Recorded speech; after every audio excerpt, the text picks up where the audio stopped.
नमस्कार, मैं हूं ब्रजेश श्रीवास्तव। आप देख रहे हैं न्यूज वन इंडिया। 5 बजे की 5 बड़ी खबरों में आपका स्वागत है। सबसे पहले हम बात करेंगे माया नगरी में बिछे ड्रग्स के जाल की, जिसके खुलासे से कई फिल्मी सितारों को भी दिन में तारे नजर आने लगे हैं। खबर है कि एनसीबी की ओर से जारी समन का दीपिका पादुकोण ने जवाब दिया है और जांच में सहयोग की बात कही है। तो वहीं कंगना और उद्धव सरकार के बीच बीएमसी की कार्रवाई पर बॉम्बे हाई कोर्ट में सुनवाई हुई। मुंबई में गिरती इमारतों पर कोर्ट ने बीएमसी को फटकार लगाते हुए कहा कि तोड़ने में समय नहीं लगता तो जवाब में क्यों। वहीं एंटी रोमियो के बाद अब योगी सरकार ऑपरेशन दुराचारी लाई है। छेड़छाड़ करने वालों के पोस्टर चौराहों पर लगाए जाएंगे। वहीं कृषि बिल पर विरोध अभी भी थम नहीं रहा। कांग्रेस की ओर से लखनऊ में प्रेस कॉन्फ्रेंस की गई और सरकार पर हमला किया गया। घर बंद करके, इसके साथ ही अगर घर बंद करके आप कहीं जा रहे हैं तो आपको पुलिस को बताना होगा। ये हम नहीं, हरदोई की पुलिस ने फरमान जारी किया है और कहां है चोरी की घटना ना हो इसलिए ऐसा करें।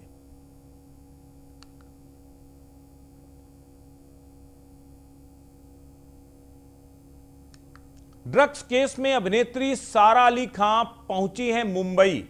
26 को होगी सारा अली खान से पूछताछ। गोवा से मुंबई लौटी है सारा अली खान। दीपिका पादुकोण से भी एनसीबी करेगी पूछताछ। दीपिका के घर के बाहर बढ़ाई गई सुरक्षा। 25 सितंबर को होगी दीपिका पादुकोण से पूछताछ। दीपिका ने एनसीबी को समन का जवाब दिया है। सूत्रों के हवाले से बड़ी खबर है कि दीपिका ने एनसीबी को जो समन किया है उसका जवाब दिया है। कई फिल्मी हस्तियों को भेजा गया है समन। ड्रग केस में एनसीबी की रडार पर कई फिल्मी हस्तियां।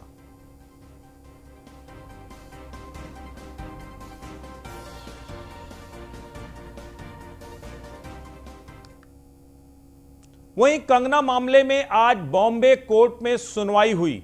बीएमसी ने जवाब के लिए 2 दिन का समय मांगा। 2 दिन का समय मांगने पर बॉम्बे हाई कोर्ट ने कहा किसी का घर तोड़ दिया है, जवाब मांगा जाता है तो आप पांव खींचने लगते हैं। इमारतों को लेकर के भी बीएमसी को जमकर फटकार लगाई। मानसून में आप टूटी इमारत इस तरह नहीं छोड़ सकते। वैसे तो आप तेज हैं, लेकिन इस मामले में आप क्यों सुस्ती दिखा रहे हैं। अब कल दोपहर 3 बजे होगी मामले की अगली सुनवाई। तो कंगना ने बीएमसी के फैसले के खिलाफ मुंबई हाई कोर्ट में अपील की थी और उसी पर सुनवाई करते हुए मुंबई हाई कोर्ट ने बीएमसी को फटकार लगाई है। कहा जितनी तेजी आप तोड़ने में जताते हैं उतनी ही तेजी आप कम से कम सूचनाएं देने में या जो जानकारी मांगी गई है उसे भी मुहैया कराने में लगाइए। तो अब कल एक बार फिर सुनवाई होगी, उसके बाद तय होगा कि आखिर क्या होता है।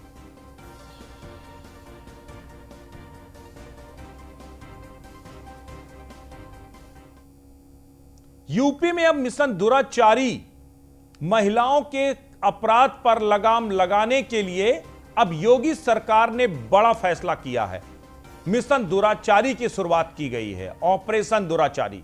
सीए की तर्ज पर छेड़खानी करने वालों के लगेंगे पोस्टर। सरेराह छेड़खानी करने वाले सोहदों के खिलाफ सख्त कार्रवाई करें, यह निर्देश दिया है मुख्यमंत्री योगी आदित्यनाथ ने। ऐसे अपराधियों और दुराचारियों के मददगारों के भी नाम उजागर करिए जो इन दुराचारियों की मदद करते हैं। मुख्यमंत्री योगी आदित्यनाथ का सख्त एक्शन, सख्त रुख देखने को मिला है। महिलाओं को शिकार बनाने वाले अब होंगे बेनकाब। केवल वो लोग ही नहीं जो महिलाओं को शिकार बनाते हैं, बल्कि जो उन आरोपियों के पनाहगार हैं वो भी होंगे बेनकाब। सीएए की तर्ज पर छेड़खानी करने वालों के अब पोस्टर लगेंगे। यानी कि अब जो सोशली बाइकआउट करने का बड़ा फरमान सुनाया है मुख्यमंत्री योगी आदित्यनाथ ने। प्रदेश में अगर कहीं भी छेड़खानी हुई तो क्षेत्र के अधिकारी होंगे जिम्मेदार। संबंधित बीट इंचार्ज, चौकी इंचार्ज, थाना प्रभारी और सीओ होंगे जिम्मेदार। यानी कि अब पुलिस पर भी जिम्मेदारी तय की गई। साफ तौर पर कहा है कि अगर छेड़खानी होती है तो पुलिस के, ये पूरा पुलिस का जो अमला है वो जिम्मेदार होगा। मिशन दुराचारी में दिया जाएगा महिला कर्मियों को जिम्मा। उत्पीड़न भी महिलाओं के साथ हो रहा है, इसलिए महिला कर्मियों को उसका जिम्मा दिया जाएगा कि आप इस तरह के जो मजनू हैं, इस तरह के जो आरोपी हैं, उनको सबक सिखाएं। योगी की महिला पुलिस चौक चौराहों पर कसेगी सोहदों पर सिकंजा। तो सीएम योगी का सबसे बड़ा फैसला, सीए की तर्ज पर छेड़खानी करने वालों के पोस्टर लगाए जाएंगे। ऑपरेशन दुराचारी के तहत उत्तर प्रदेश में अब बढ़ रही दुराचार की घटनाओं पर रोक लगाई जाएगी। ऐसे अपराधियों और दुराचारियों के खिलाफ सख्त कार्रवाई होगी जो इस तरह की घटनाओं में शामिल हैं या उनके संरक्षणदाता हैं। यहां पर सबसे बड़ा जिम्मा महिला पुलिस कर्मियों को मिलेगा।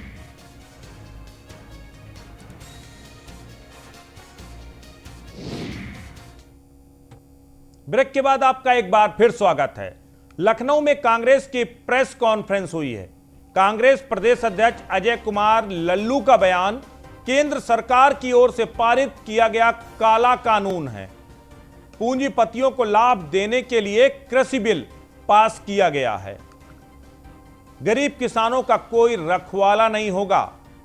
बीजेपी सरकार की मंशा है, कांग्रेस पार्टी इसका लगातार विरोध कर रही है। हम अगले 2 से 31 तारीख तक जनता के बीच जाएंगे। किसानों की आवाज को लेकर हम विधानसभा का घेराव करेंगे। तो अब कांग्रेस कृषि बिल को लेकर आर पार के मूड में दिखाई दे रही है और अब अजय कुमार लल्लू ने प्रेस कॉन्फ्रेंस करके 2 तारीख से लेकर 31 तारीख तक जनता के बीच जाने का ऐलान किया है। केंद्र सरकार की ओर से पारित किया गए हैं कृषि बिल और उस कृषि बिल का लगातार पूरा विपक्ष विरोध कर रहा है। संसद से लेकर सड़क तक लगातार विरोध प्रदर्शन किया जा रहा है। खास करके सबसे ज्यादा एग्रेसिव कांग्रेस पार्टी है जो कृषि बिल का विरोध कर रही है और इसी को लेकर के अब कांग्रेस ने रणनीति तैयार की है। 2 तारीख से 31 तारीख तक कांग्रेस लगातार कैंपेन करेगी, सड़कों पर प्रोटेस्ट करेगी और जनता के बीच में जाएगी। साथ ही विधानसभा का घेराव करने का भी ऐलान किया गया है। आरोप लगाया है कांग्रेस ने पूंजीपतियों को लाभ देने के लिए ये बिल पास कराए गए हैं।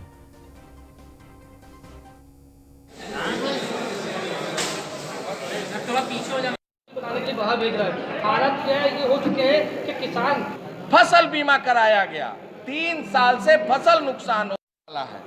हत्या, लूट और डकैती इस प्रदेश की पहचान। आज कांग्रेस पार्टी का एक दल श्री प्रदीप जैन आदित्य, विनोद चतुर्वेदी मीडिया पर हम जारी रखने का काम करेंगे। साथ ही साथ फार्मिंग के लिए एक नई वास्तुकला का निर्माण करेगा के द्वारा निर्धारित।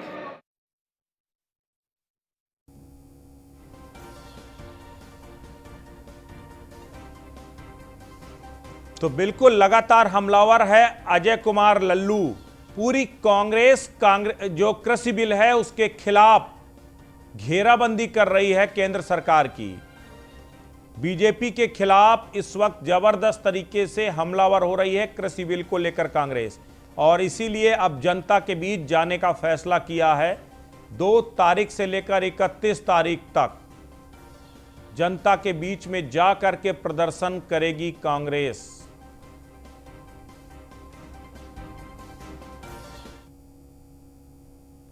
सहारनपुर में कृषि बिल के खिलाफ सड़कों पर कांग्रेसी उतर आए। 5 तहसीलों में कांग्रेस के कार्यकर्ताओं ने किया जोरदार प्रदर्शन। कृषि बिल को बताया किसानों का डेथ बिल। आपको बता दें कि जिला मुख्यालय समेत जनपद की 5 तहसीलों में कांग्रेस के कार्यकर्ताओं ने किसान विरोधी बिल को लेकर जगह जगह प्रदर्शन किया। अपनी मांगों से संबंधित एक ज्ञापन जिला प्रशासन को सौंपा। कांग्रेस के कार्यकर्ताओं का कहना है कि केंद्र सरकार ने जो किसान बिल पास किया है वो किसान विरोधी है और कांग्रेस किसान विरोधी बिल का सड़क से लेकर संसद तक विरोध करती रहेगी।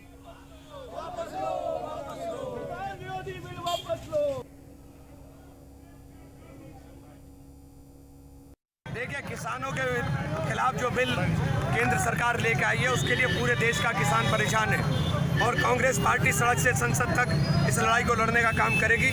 और हम लोगों ने आज तहसील घेराव का कार्यक्रम दिया था, सभी तहसीलों के ऊपर हमारा एक कार्यक्रम चल रहा है। तो निश्चित रूप से हम लोग इस किसान विरोधी अध्यादेश, किसान विरोधी बिल को, हम काले कानून को वापस लेने तक संघर्ष करने का काम करेंगे। और कांग्रेस ने ऐलान किया है कि हम लोग किसान की डेथ वारंट के ऊपर साइन आप लोगों ने कर दिया है, हम किसी सूरत में बर्दाश्त नहीं करेंगे और हम लोग इसको वापस लेने की डिमांड करते हैं। धन्यवाद। देखिए, किसान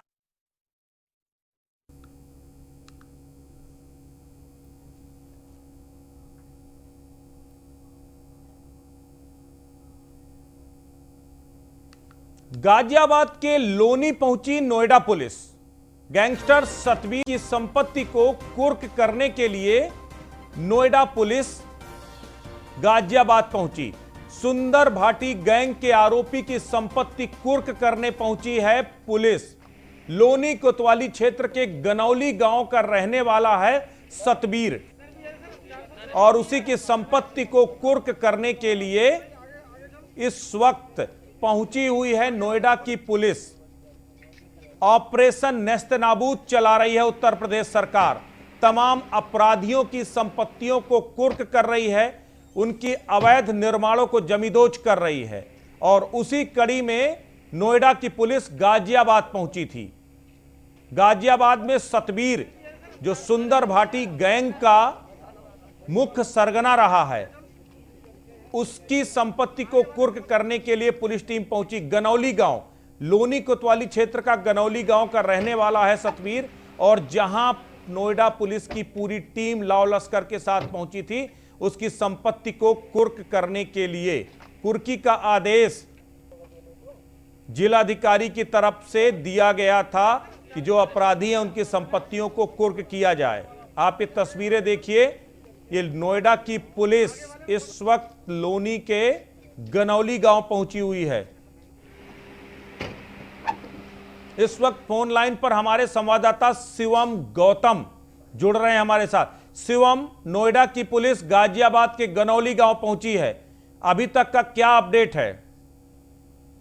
देखिए, मुख्यमंत्री योगी आदित्यनाथ का ऑपरेशन नेस्तनाबूद का अभियान शुरू हो चुका है और उसी क्रम में जगह जगह इतने भी अपराधी हैं जो कि काफी संगीन अपराधों में कई मुकदमे दर्ज के बाद जेल में भी बंद है और काफी जो बाहर खुले में घूम रहे हैं, उनके खिलाफ तमाम अभियान चलाए जा रहे हैं, संपत्तियां कुर्क की जा रही है और उनकी कमर तोड़ने का काम मुख्यमंत्री योगी आदित्यनाथ की तरफ से किया जा रहा है। उसी क्रम में गाजियाबाद और नोएडा पुलिस भी लगातार अभियान चला रही है। नोएडा पुलिस आज गाजियाबाद के लोनी इलाके में पहुंची, जहाँ पे सुंदर भाटी गैंग के जो साथी अपराधी था सतवीर, उसके घर पहुंची है और उसकी संपत्ति कुर्क की गई है।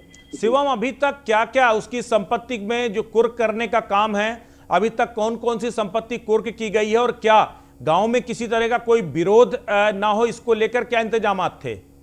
देखिए, जब गांव में गनौली में नोएडा पुलिस के साथ साथ गाजियाबाद पुलिस को भी लिया गया था, क्योंकि एक संबंधित गांव पड़ता है और हालांकि लॉ एंड ऑर्डर बिगड़ने की स्थिति भी बनती है, तो उसी क्रम में गाजियाबाद पुलिस को भी साथ रखा गया था। कई खेतों के साथ साथ एक मकान भी जो कि गाँव गनौली में पड़ता है, उसे कुर्क किया गया है और वहाँ पे ढोल नगाड़ों के साथ गया गया। अगर यहाँ पर कोई भी आता है तो संबंधित थाने में तुरंत सूचित करें ताकि आगे की कार्रवाई की जा सके। बहुत बहुत शुक्रिया शिवम हमारे साथ जुड़ने के लिए। मुरादाबाद में पुलिस लाइन में तैनात सिपाही ने खुद को गोली मारी। 53 साल के हेड कांस्टेबल मजहर हुसैन ने खुद को गोली मार ली। हेड कांस्टेबल ने सरकारी राइफल से गोली मारकर आत्महत्या की है। 10 दिन की छुट्टी के बाद वापस लौटा था मृतक सिपाही। पुलिस लाइन की बैरक नंबर 1 में की आत्महत्या। आत्महत्या के कारणों का अभी तक खुलासा नहीं हो पाया है, लेकिन 10 दिनों बाद छुट्टी से लौटा था। अंकित शर्मा मुरादाबाद से हमारे संवाददाता जुड़ रहे हैं। अंकित, आत्महत्या के पीछे क्या कारण बताया जा रहा है? जी बिल्कुल, आपको बता दूं, एक हेड कांस्टेबल है जिसने अपने आप को खुद को गोली मार के आत्महत्या कर ली। अगर पुलिस की बात करें तो पुलिस का साफ तौर पे कहना है कि कोई मानसिक तनाव में था घर पे, क्योंकि 10 दिन की छुट्टी पे गया था और कल ही लौटा था, जिससे मानसिक तनाव में था, उसने अपने आप को गोली मार के आत्महत्या कर ली। जी, क्या उनके परिवार वालों से कोई बात हो पाई? क्या वजह निकल के सामने आ रही है अभी तक? क्योंकि 53 साल की उम्र थी, 10 दिन से अभी जो है घर में छुट्टी पर था, घर से ही अभी लौटा था और उसके बाद आकर के उसने सुसाइड कर लिया। तो इसके पीछे कोई खास वजह कि वापस आकर के यहां पर सुसाइड क्यों किया उसने? जी बिल्कुल, ये बहुत बड़ा सवाल है। लेकिन अगर घर वालों की चूंकि बात करें तो घर वालों का सामने आने से, कैमरे के आगे सामने बोलने से इनकार कर दिया, लेकिन कुछ कहने को तैयार नहीं है क्योंकि तनाव का समय है और उस समय परेशानी का माहौल भी था। चलिए, बहुत बहुत शुक्रिया हमारे साथ जुड़ने के लिए। हरदोई में पुलिस का तुगलकी फरमान, चोरी से बचना है तो पुलिस को बताना होगा, घर से निकलना है तो पुलिस को सूचना देनी होगी। पुलिस ने चस्पा किए जगह जगह पोस्टर। आगामी शीतकाल में लगातार बढ़ जाती हैं हरदोई में चोरी की वारदातें। ऐसे में पोस्टर जारी करके पुलिस ने कहा कि अगर ताला बंद कर घर से जा रहे हैं तो पुलिस को सूचना जरूर दें। लिखित या मौखिक रूप में किसी भी तरीके से सूचना दें, लेकिन सूचना जरूर दें। तो सुरक्षा के मद्देनजर सांडी पुलिस ने ये छपवाए हैं पोस्टर, लेकिन ये तुगलकी फरमान किसी को भी बर्दाश्त नहीं हो रहा। सवाल यह है कि क्या चोरों से पहले यह सूचना पुलिस वालों को घर वाले दें कि हम घर से बाहर जा रहे हैं, आप हमारे घर की सुरक्षा कीजिए। यानी कि अगर आप जानकारी नहीं देंगे तो आपकी सुरक्षा भगवान भरोसे, पुलिस नहीं करेगी।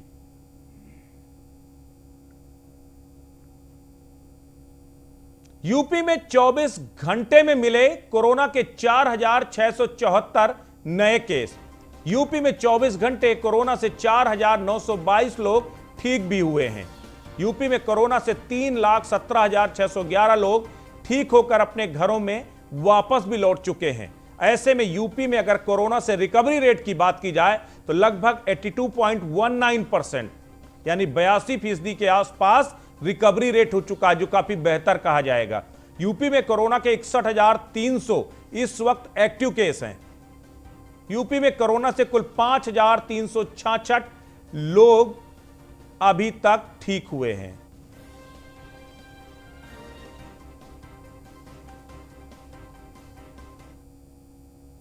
तो अभी के बुलेटिन के लिए बस इतना ही, लेकिन ब्रेक के बाद खबरों का सिलसिला लगातार जारी रहेगा।